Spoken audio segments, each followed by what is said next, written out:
Tere hommikust kõigile. It's good to see you here, at least this early in the morning, doing already production and stuff. I happen to be a keynote speaker. It is a bit of a change. I've never done slides so colorful in my life before. So I took my task actually seriously. Usually they're black and white and really sparse.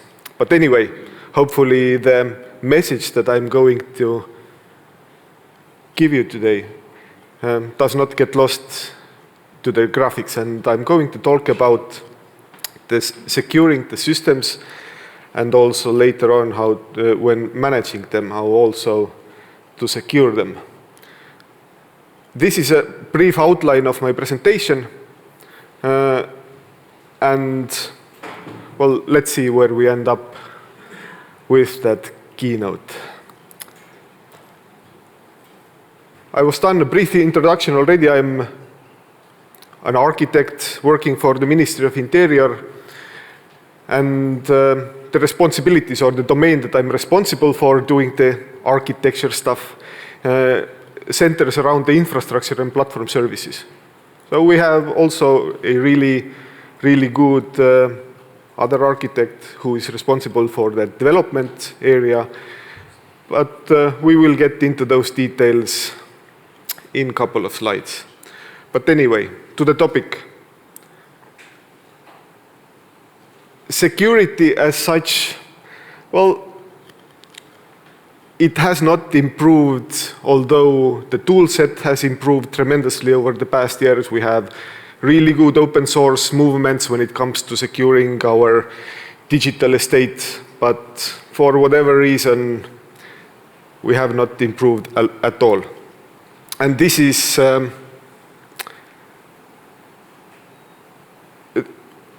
the projected graph.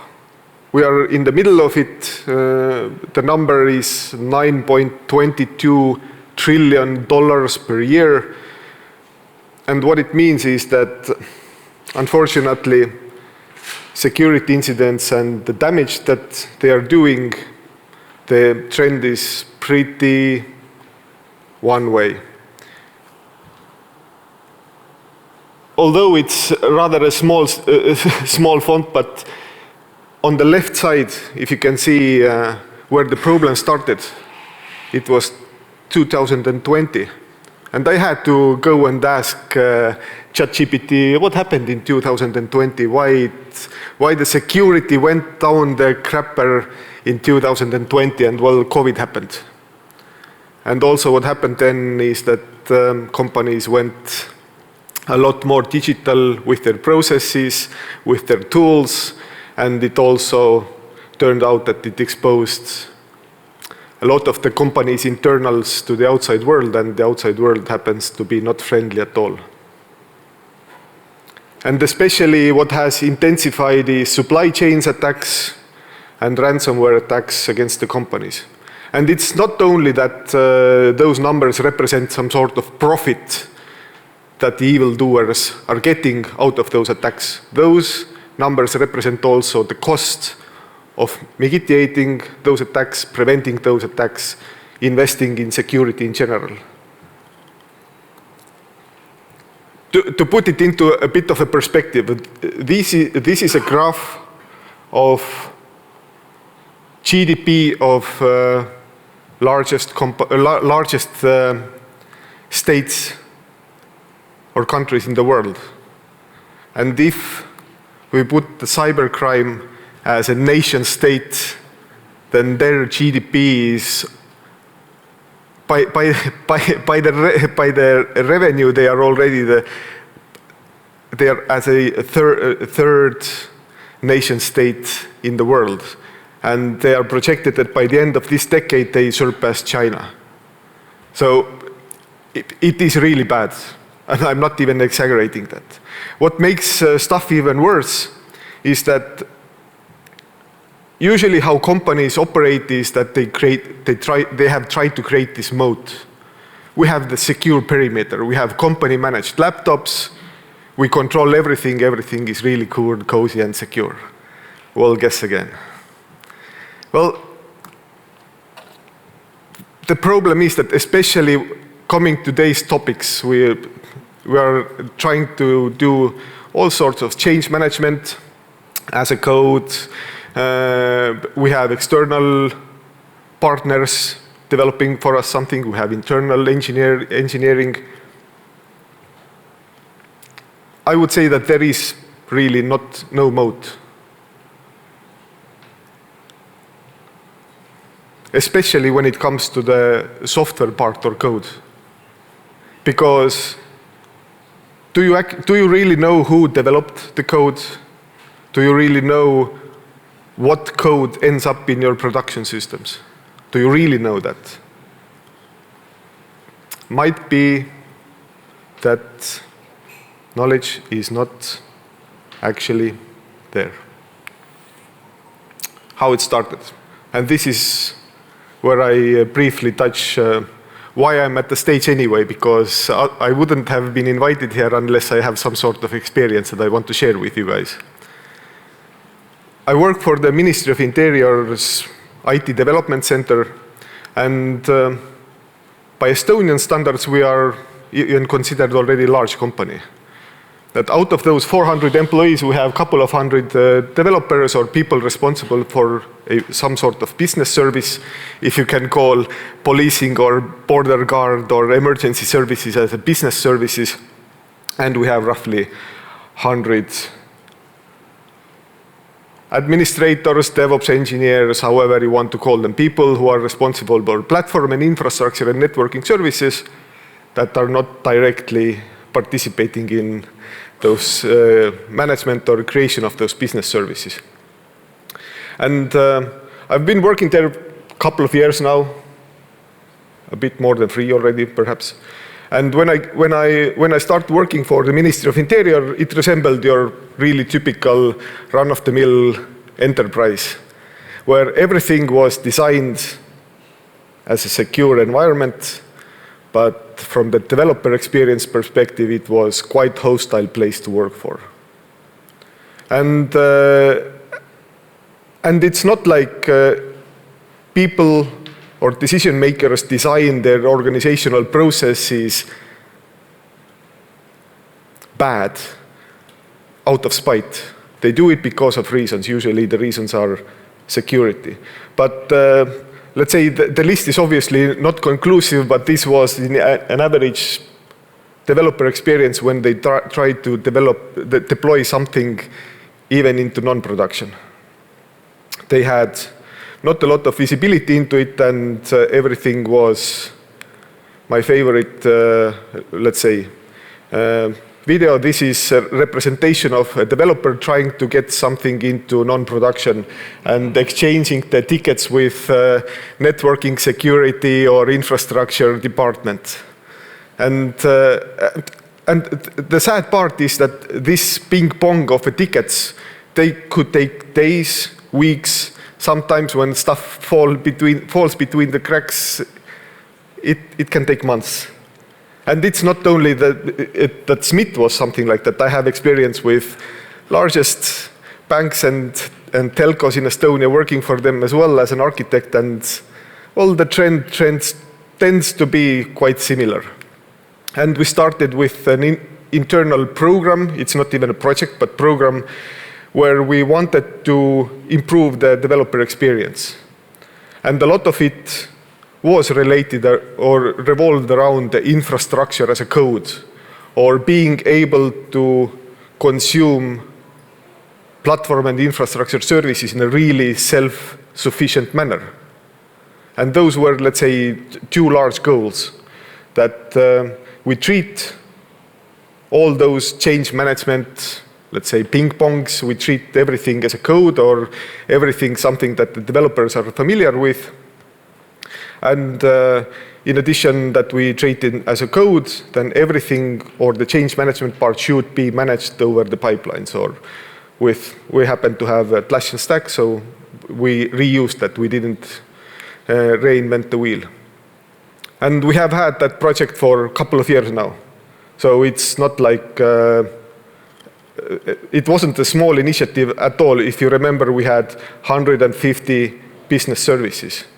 And turning those business services into infrastructure as a code or into different change management process, then it took a year to basically redeploy the entire Ministry of Interior estate and the different services.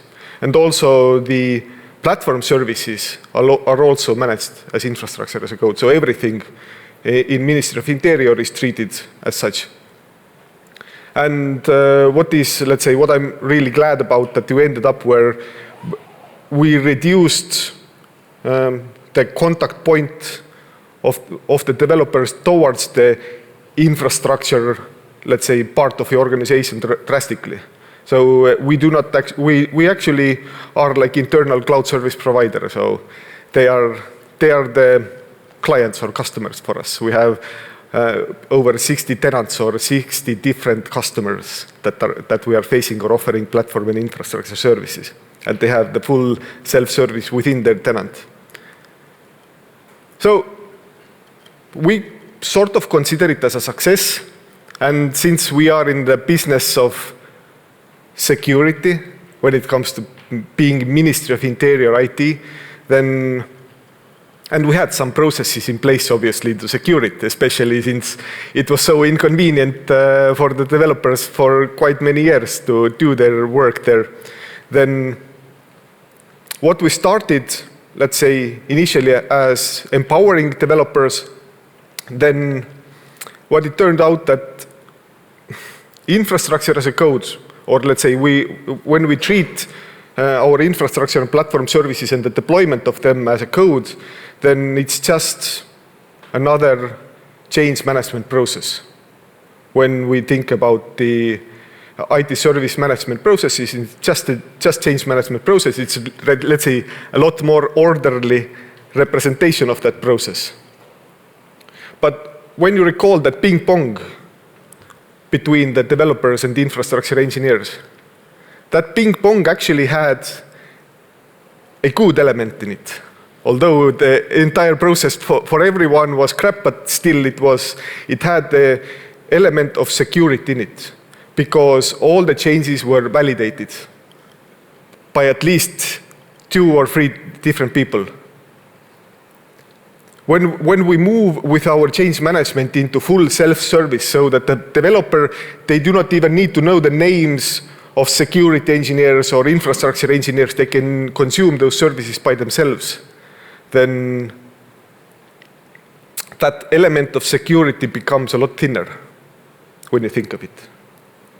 And the attack vectors, or let's say the aspects that those really bright minds that are doing stuff for the business, they do not have an experience with. Those, let's say, new attack vectors or way of working that they're not familiar with, let's say, flexibility also introduces a bunch of other risks into that change management process. And that flexibility may result in automatic access even to many system layers that previously those developers did not have access to. So when you think, let's say, on a really high level, what's the difference between here? We have here a developer who does something with the pipelines, with the code, and we have here a site reliability engineer, DevOps engineer, however you want to call them, who are responsible perhaps for some platform or infrastructure components. There are not many differences. One thing that I forgot to mention,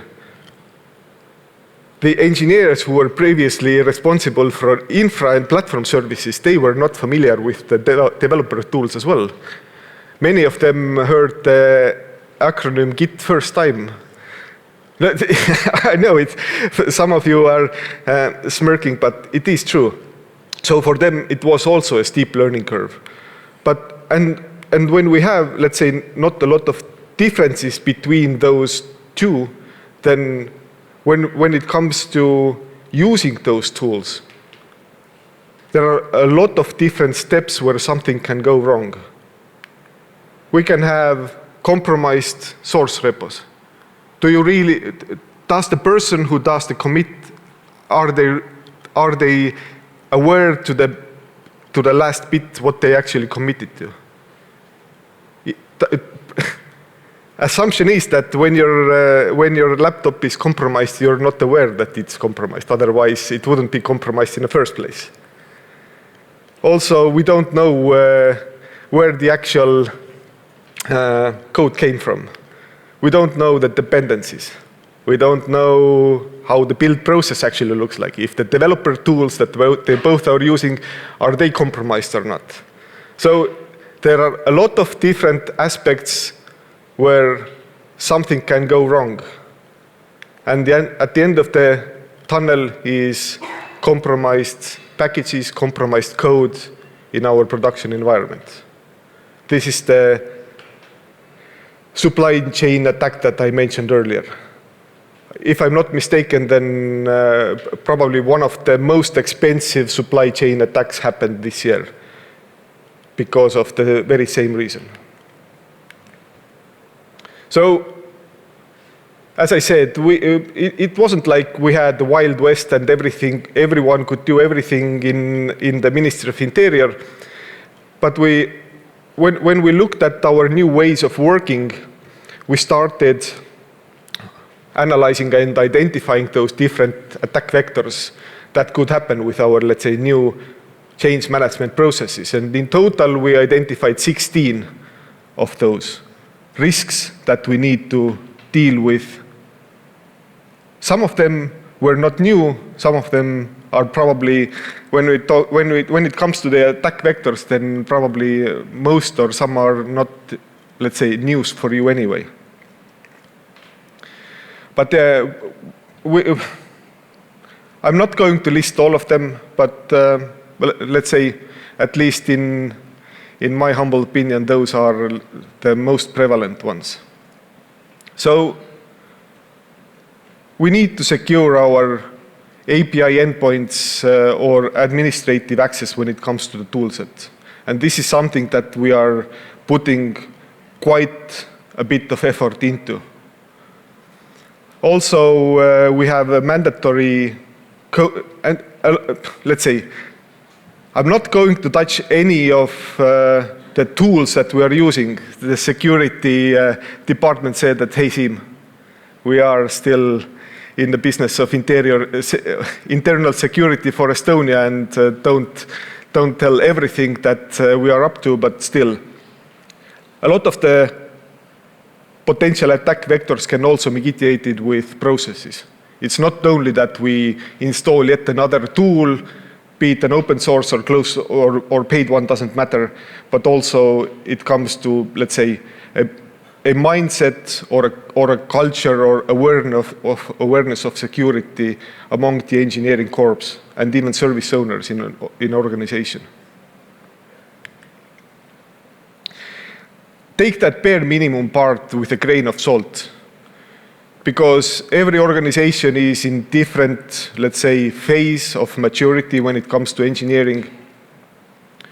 But still, at least this is, for us, the bare minimum when it comes to securing the deployment of, let's say, code and configuration into production. And as I mentioned, it's not only about yet another security scanner, it's also really good documentation for the engineers, so that we all understand the same way how we should actually use the pipelines, how we should use the tools in a secure manner, because you can create the baseline of configuration, but you can't do everything because, let's say, the state of application difference. You can't create a single blueprint for everything and hope that everyone are happy. But yeah, we have pretty comprehensive documentation internally. We are not there yet when it comes to mandatory code signing. But this is let's say, the bare minimum for us, it covers over the half of those 16 attack vectors that we identified and that we are trying to mitigate. But we are moving towards the mandatory code signing so that no code should be committed. No pull request should be committed unless it's digitally signed for the person who at least claimed that he's signing the pull request. The 4i principle, it doesn't, by itself, it doesn't mitigate any risks. People are still people, and if the change is big enough, then obviously stuff can slide through. But still, what it helps is it at least helps to ensure that that nothing goes automatically, because we like to automate stuff. That's why we're doing the infrastructure as a code in the first place. But it helps to prevent automatically something being pushed into the production without people being aware that something happened. And well, code analysis, either static or dynamic, and the difference between static and dynamic code analysis or security testing is that static is you are analyzing the code that has not been, let's say, executed or packaged yet, and dynamic is that you have already a packaged application and you are analyzing it. And well, depending of the tool set that you have, sometimes it can be the same, let's say, add-on or plugin or solution for your pipelining tool. Sometimes they can be different tools. Now, and this part was the code part. In ideal world, especially it is the DevOps days. In ideal world, we should treat everything that is in production as a cattle. Everyone knows the difference between pets and cattle. Raise your hand. Third, fourth of people. Basically, the difference between pets and cattle is that pets are the virtual machines that you pet, that you try to give, that you are proud of extremely long uptimes. You treat them as something really valuable. And cattle part is, let's say, containers are more representative of the cattle part. You don't care about the virtual machines. If they come, if they go, who could care less? The important part is that you have your business service or application working. And if we were to live in an ideal world, then we wouldn't talk about the security of systems management in the first place, because if you are managing everything through the pipelines, then you wouldn't need to care about logging into those virtual servers, or sometimes people even log into the containers and they're manually doing stuff. But this is the second part of my presentation. And it was actually surprising. I was participating in one of those tabletop exercises in government where we had talks about, let's say, what happens when Estonia gets cut off from the internet entirely. Just, let's say, another risk exercise. And what was surprising there was that some of the engineers or architects around the table, they heard first time something that revolves around privileged access management to the systems.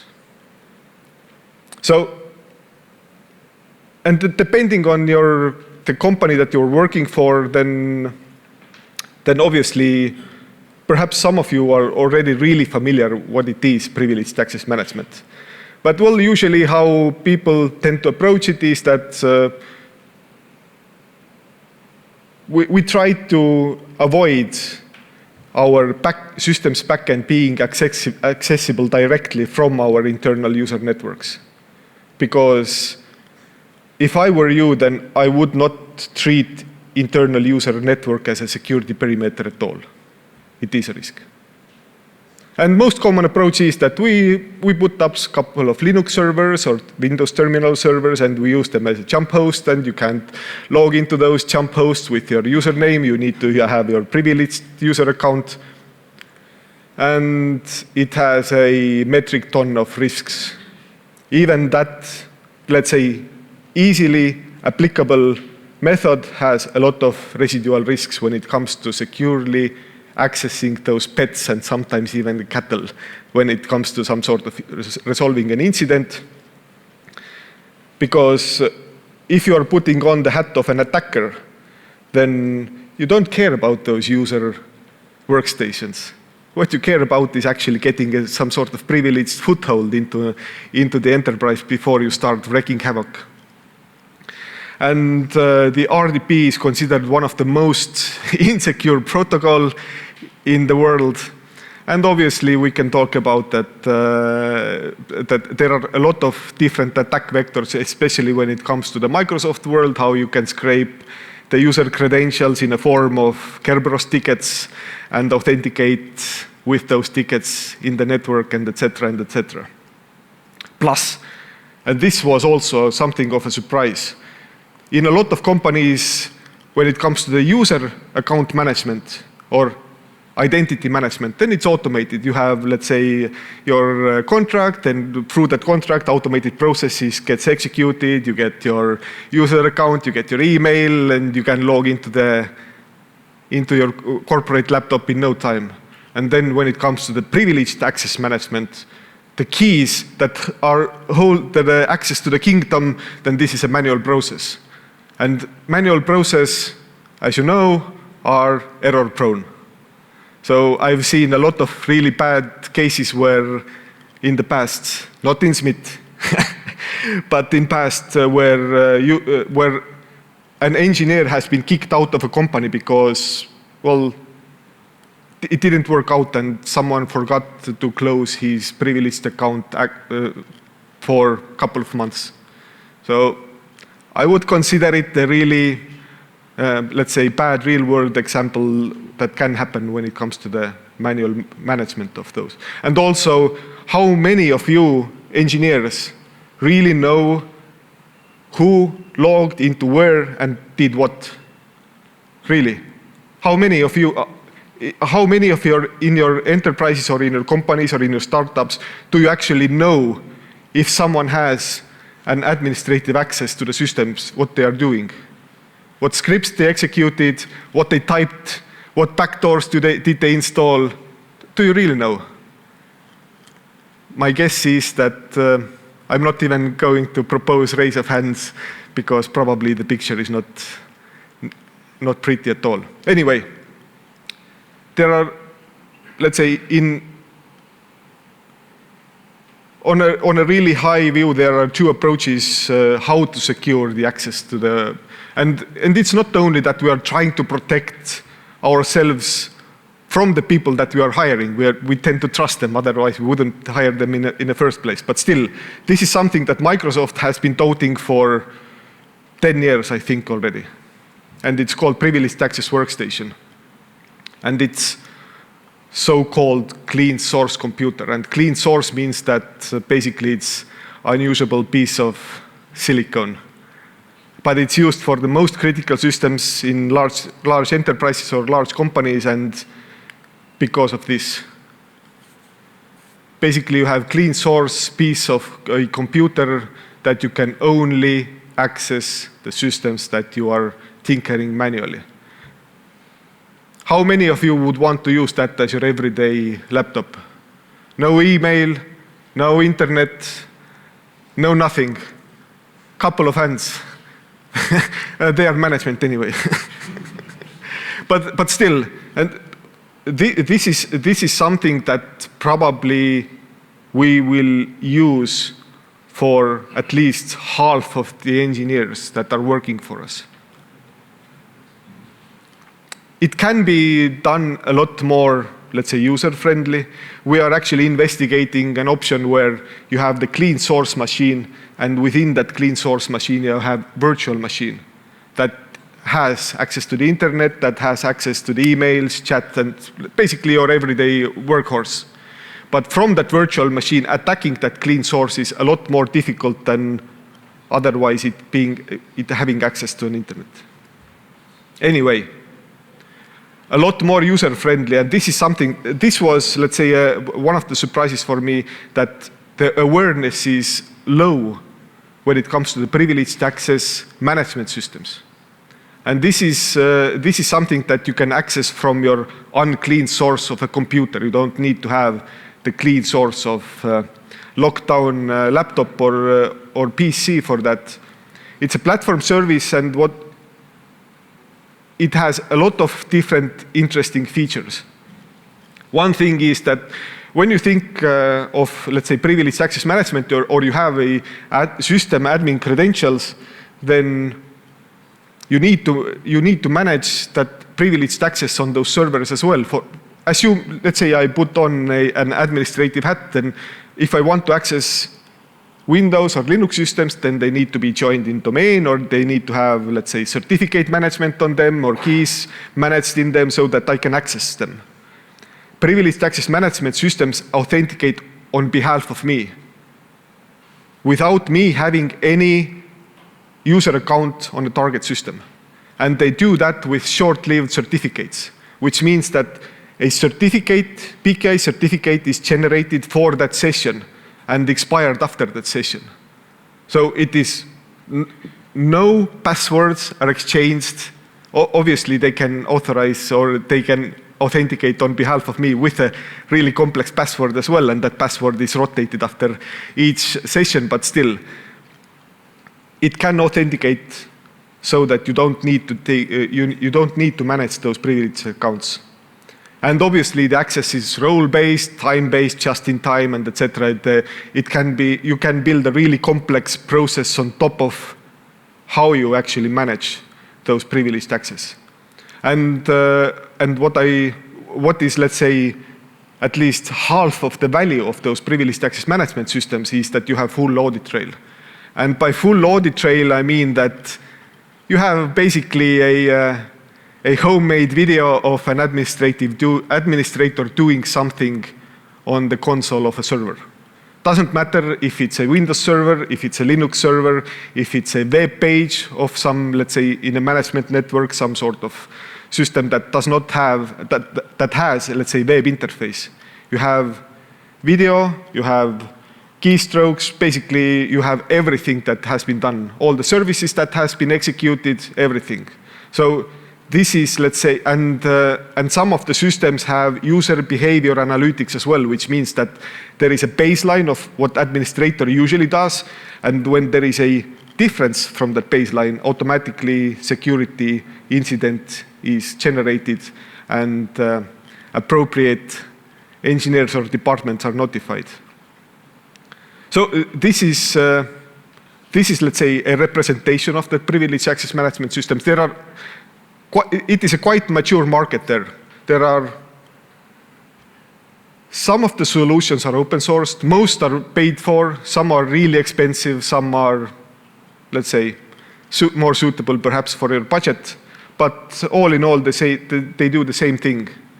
The guys and girls who are using, let's say, AWS, Azure, Google Cloud, then perhaps you are familiar with that cloud console, where you can access, let's say, Linux or Windows server through the console that is displayed within the browser.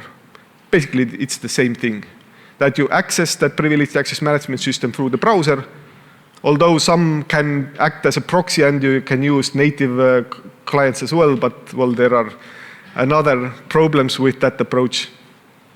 And it can do a lot of different stuff in between the user and the session in the target system. And as I said, it can use certificates, it can use passwords, it can use all sorts of different stuff that happens to be appropriate for that particular end system.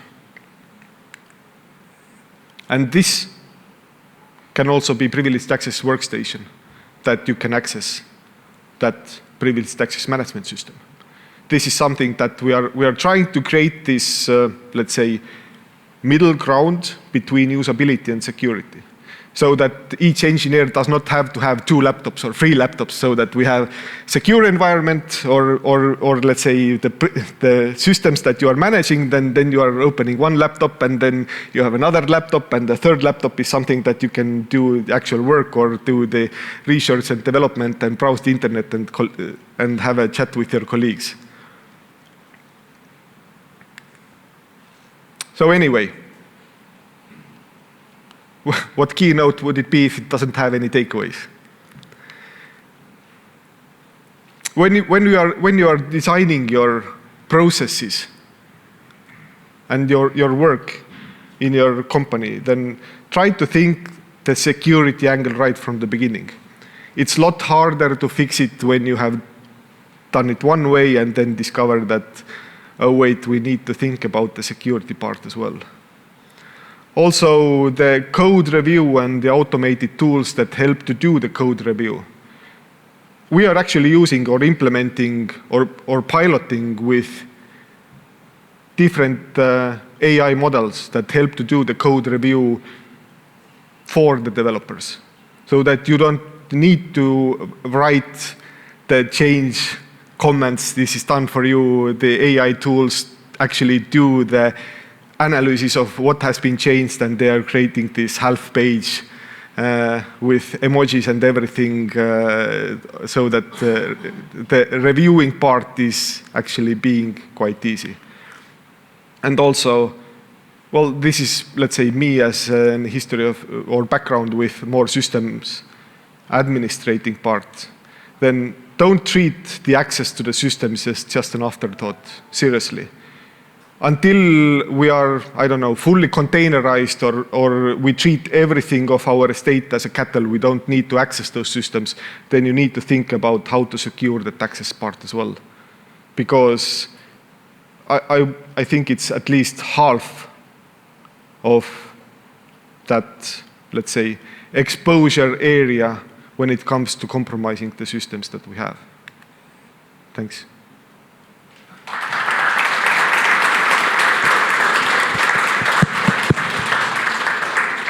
Thank you, Siim. Do we have any question for the keynote? What do you think about using like double accounts, personal accounts and admin accounts? Does that add any value, or does it make things worse? We tried both, and both kind of suck. If I understand correctly, you asked if it would make sense to have a privileged access account and the regular user account. This is a must anyway. I don't even imagine accessing with your regular user account the backend systems. So this is, let's say, the bare minimum of accessing systems. That when we are talking about the privileged accounts, then let's say quite good approach is that your privileged account is actually, let's say, a certificate that lives on a YubiKey, so that it's in a secure enclave outside of your PC, and it doesn't have any password in the first place. So I would, when it comes to the privileged access management, then the passwordless or at least having the secure two-factor authentication, it doesn't matter if it's, well, if it doesn't have a password, all the better, but even if you have, I don't know, authenticator app, YubiKey, or whatever other method, even the secure enclave with the TPM chip on the laptops, everything is better than having one account and that can access everything. Thank you. Right. Question back to the ping pong game. What helped you to speed up this process, which, let's say, you have changes coming from developers, when second team is site reliability DevOps, and third team cybersecurity team? So how you been able, let's say, to speed up that to allow these reviews to go change to production within, let's say, a couple of hours? Could you repeat the last part of the question? Well, I imagine 3 teams at least, right? Developers? No, one team. Just developers doing everything. Security team, we have 150 services, which means that we have, in a bad day, we have 1,000 changes in our production environment. Security does not have. Even better, what helped actually to speed up this process? So pretty much like what's the state at the moment, if there is an incident, and how much time it actually will take with, including with, let's say, review from security engineer? Well, the reporting of analysis is automatic, which means that developers do their work, we trust them, we give them guidelines, guardrails, so that when I said that they can do everything, then obviously they can't do everything. They can't create any rules in their tenant's firewall and etc. But all the deviations of our established standards, this is something that gets reported automatically to the security department with the appropriate set of tools. Okay, thanks. Thank you. One more question. Maybe just if you could elaborate on which kind of AI tools would you recommend for the code reviewing part that are secure enough to deal with? Secure enough. Well, yes. But in a more serious note, currently we are using both OpenAI and Anthropic APIs that have been stated and audited and promised that they are not, let's say, saving our queries or the output of our queries and etc.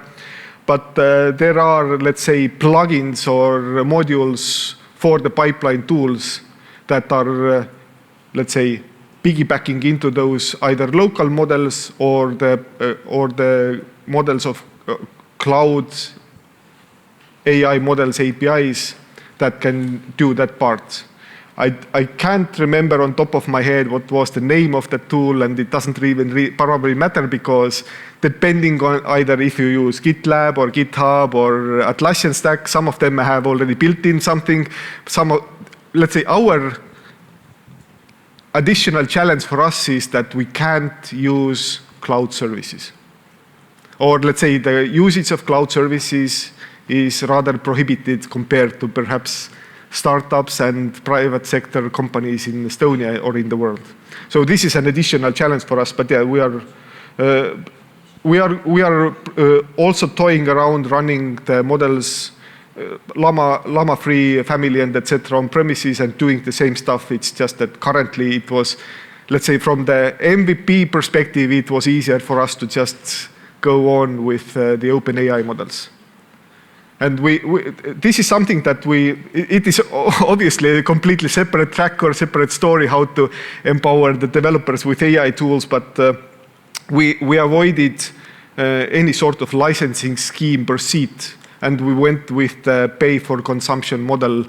We have been actually using AI models for the developers for a bit less than 2 years now. So it's not like working for the public sector is somehow boring or more restricted than in startup. Okay. Thank you. Let's give one round of applause to Siim. And thank you. Thank you from DevOps Days side. Thanks.